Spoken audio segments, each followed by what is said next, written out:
Oman ഗിമ്മത്ത്. അതുണ്ടാക്കണ വിധം ഒരു 2.5 cup മൈദ cup. അത് കഴിഞ്ഞിട്ട് പിന്നെ അതിൽ ഈസ്റ്റ് ഒരു 2.5 ഈ ടീസ്പൂണിലിട്ടാ 2.5 ടീസ്പൂണ് ഈസ്റ്റ്. പിന്നെ ഇതിൽ ഒരു ടീസ്പൂണ് പിന്നെ ബേക്കിംഗ് പൗഡർ അല്ല ബേക്കിംഗ് പൗഡർ ദോയനാ ബേക്കിംഗ് പൗഡർ ഒരു 2 ടീസ്പൂണ്. പിന്നെ കോൺഫ്ലവർ 1 ടീസ്പൂണ്.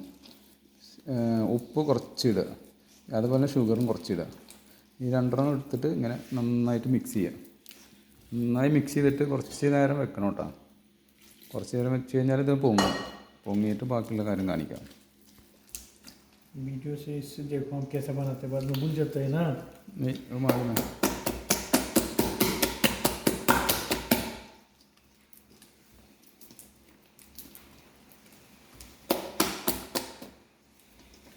നന്നായി ഇങ്ങനെ അടിച്ചു കൊടുക്കുക. അപ്പോൾ അങ്ങനെ ഇതായിട്ട് വരും.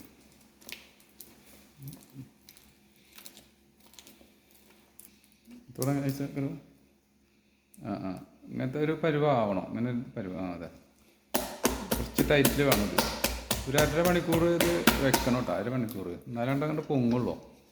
പൊങ്ങി കഴിഞ്ഞാൽ അത് പിന്നെ അത് പൊരിക്കാൻ പറ്റും.